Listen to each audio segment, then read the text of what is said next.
Hey guys, this is Justin at OS for Dummies. I just wanted to go over a couple quick system settings that to me make my life easier to navigate through the computer and use it every day. By default, a lot of them are different. So the first thing is a lot of people keep their dock right down here on the bottom.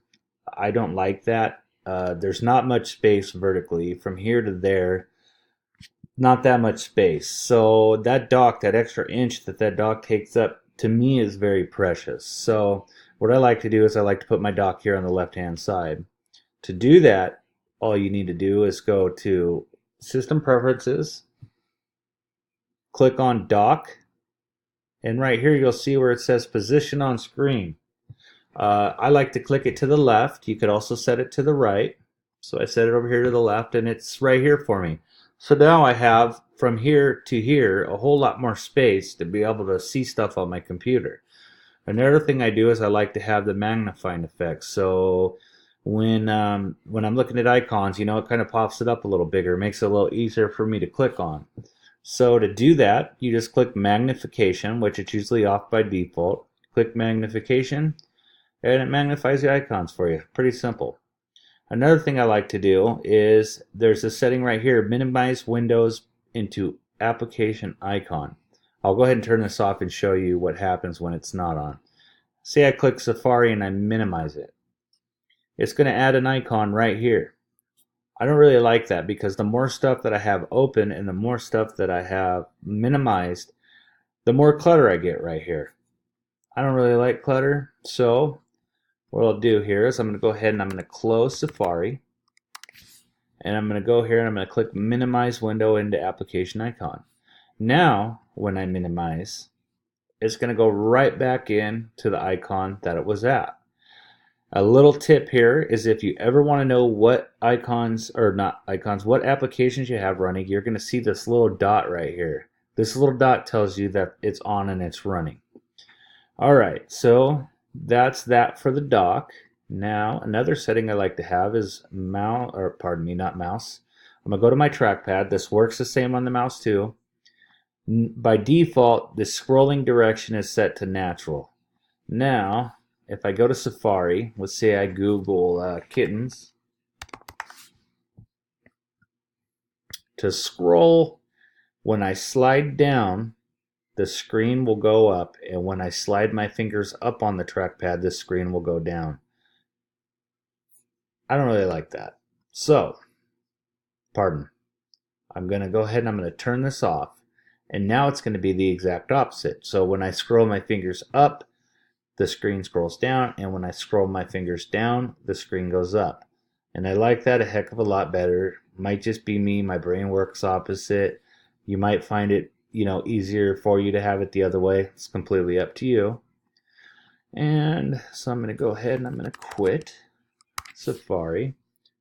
And trying to think if there was any other settings inside of the preferences that I change. Oh, another one here is display. By default, this is set right here, automatic adjust brightness. As the light changes, the background light of your screen, it dims and brightens to accommodate for it. It's supposed to make it like easier on your eyes, easier to read, but to me it drives me crazy. I cannot stand how the light goes bright and then dark and bright and then dark. And so I like to turn it off, and I like to just, keep it at one setting. All right, so another feature, Siri, if you want, you can change the keyboard shortcut to set up Siri. I have the touch bar on this computer, so I just hit the little Siri button.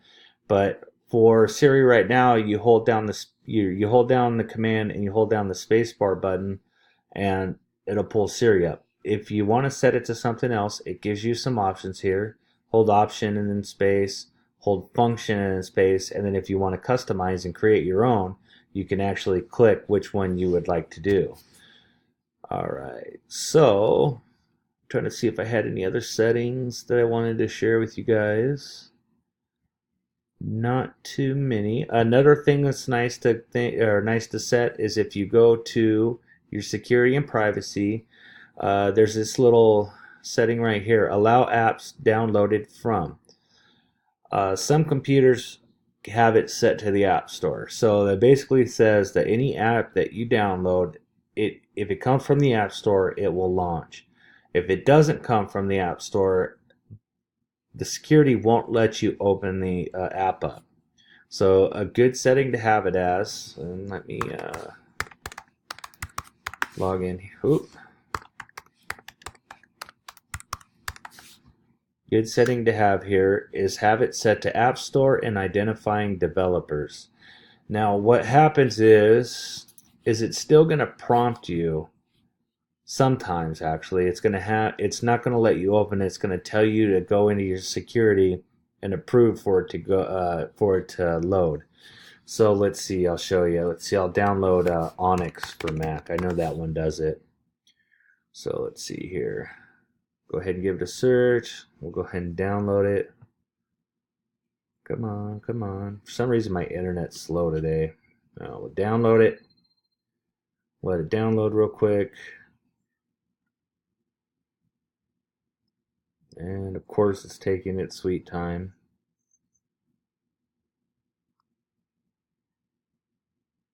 If it takes too long, I'll show you some other time. Which it appears to be, I don't know why my internet's so slow today. Alright, well, it's taken a while, so we'll go back to it here shortly.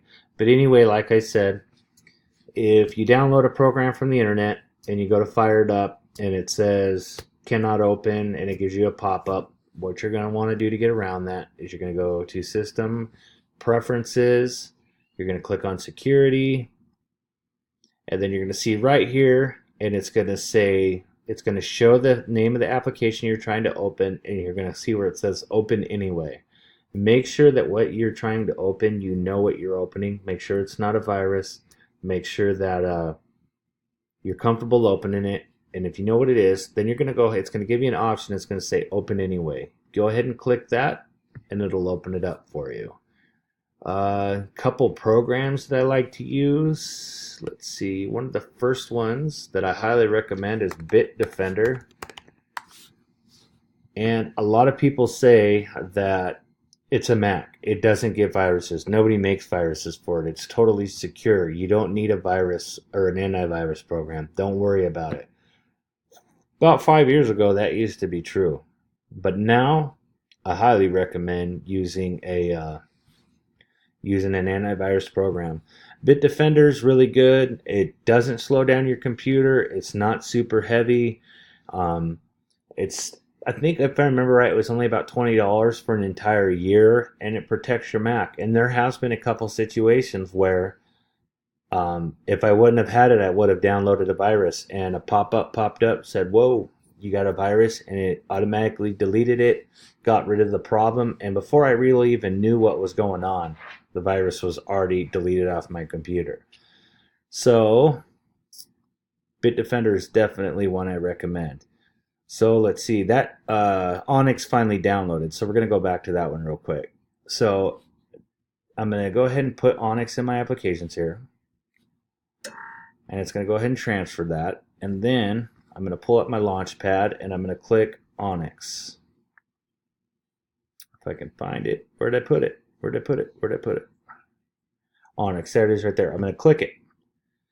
Onyx can't be opened because it's from an unidentified developer. For security reasons, allow installation of only apps from the App Store and identified developers. There's a way around this. So I'm going to click OK.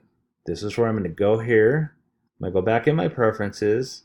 I'm going to go to security and privacy. Now it shows right here, Onyx was blocked from opening because it is not from an identified developer. Well, I know Onyx is good. I know that it's safe. I've used it for years. So I'm going to go ahead and click Open Anyway. Go ahead and open it. Click Open again.